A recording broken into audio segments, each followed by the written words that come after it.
Hey everybody! First off, I want to say thank you so much for all the positive feedback we got in the last video, where we basically taught homeowners the best ways to film an in-home virtual tour on their phone. Because of that positive feedback and a couple requests from agents, we're going to do the exact same how-to video, this time just for photos. So in this video, we are going to show you the tips that we use when shooting real estate photos. Now obviously the quality won't be the same as if we were using our camera because the camera on the phone is limited.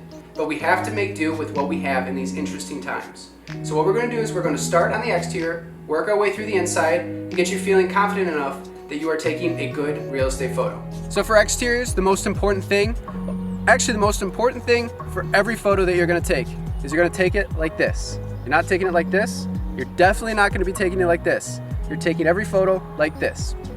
Then what we're going to do is we're going to position ourselves dead center in front of the house. We're going to line up where the house is sitting right in the middle of the picture. Take the picture. We're not going to be pointing up or pointing down. We're just going to be taking dead center, line it up, and make sure that the sky and the grass are equal and the house sits right in the middle. We're going to do that for front left, front right, back straight on, back left, back right, and that's pretty much it for exterior. All right, I know it's difficult for everybody to do this, but if you can, try to move the cars out of the driveway. You don't want to have them in the shot. It makes it look a little cluttered. So if you have the ability, move them back back out of the driveway so you can get a nice clean picture of the front. Another thing that I like to say is when you're taking photos outside, try to work with the sun, not against it, because when you're working against the sun, especially with a camera like this, it's going to appear a little bit hazy. So what you want to do is you always want to be working with the sun to get some great exterior shots. Lastly, another thing for exterior, if you have a nice porch or patio or deck, make sure you include a couple photos of that to show the features of the place on the exterior. So for this, I would just back up. Remember, we're keeping the camera nice and level. And we're just going to get a nice shot of the patio here. Another thing that I like to recommend is I see a lot of photos where people are tilting the camera like this or like this. We want to make sure this thing is perfectly level, not up or down. Just try to get it perfectly level when you're taking the photos, just because when you tilt them and then when we align them in editing, it's going to crop the picture a little bit. So we want to make sure we're able to work with the most amount of the picture as possible. So if you keep it level, we have a much better picture. All right, so we're going to start with the living room here. Now, living room, dining room, kitchen, bedrooms, office, everything is going to be shot very similar. We're just going to position ourselves in the corners of the room, and we're going to try to get as much of it as possible. One of the big tips that I like to use is when I'm shooting a room like this, I'm trying to get this far wall back here, and I'm trying to get as much of this wall as possible. I'm not concerned about getting this or this. I just want to focus on getting this half of the room. So I'll step back, get as much as I can, make sure that I'm not tilting up or down, and we're just going to get a nice level picture. If I'm tilting up, it looks like this. If I'm tilting down, it looks like this, and it takes the focus away from the room. So we just want to make sure it's level, not tilted like this or like this, most certainly not like this. Everything is going to be level, and we're going to get as much of the room in as possible. So what I like to do is do that in this corner, and possibly another corner over here, and that's going to allow us to show the most amount of the room as possible. So now we're in the kitchen. The kitchen is a little different from like a living room or a dining room because we're not just picking 2 or 3 of the 4 corners and then shooting 2/3 of the room.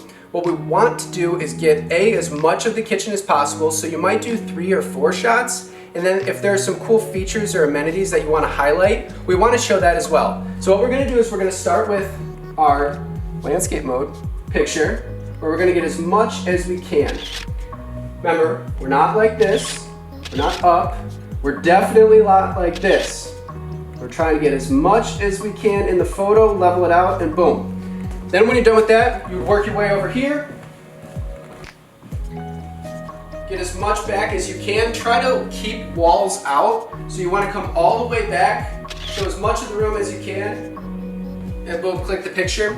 And then when I say features or amenities of a room, for instance, if you have a bar, you want to go ahead and highlight that bar. So if you've got a nice shot, you don't want to be too close. Like if I take a picture right here, it's not going to do it justice. You're way too close. So maybe back up over here to kind of show how the bar flows into the dining room. or show how it flows into the living room. I don't need a picture real up close because that's not going to look good. We want to show as much of the room as possible, and if you are showing a feature, show more where it's located, not up close what it is. So that's how we like to do most of the rooms for the interiors.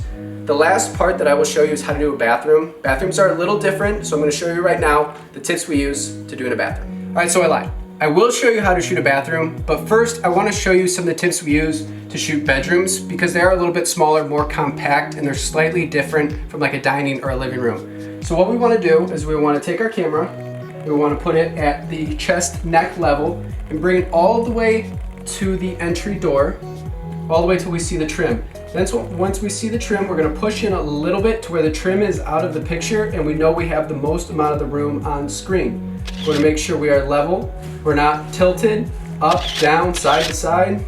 Definitely not in portrait mode because that's the worst. We're just going to get a nice landscape photo with as much of the room shown as possible. So when you're shooting bedrooms, you want to make sure the blinds are up or open so you're letting in all that natural light.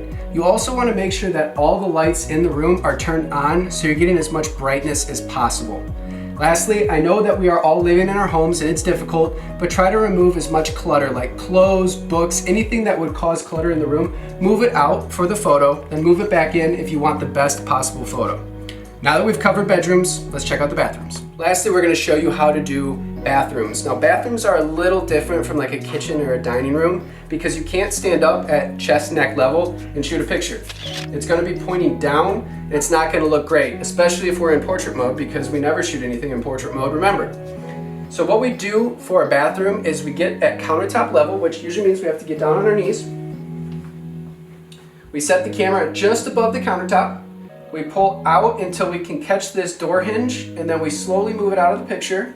And we go ahead and take a shot at countertop level, probably about a foot and a half above countertop level.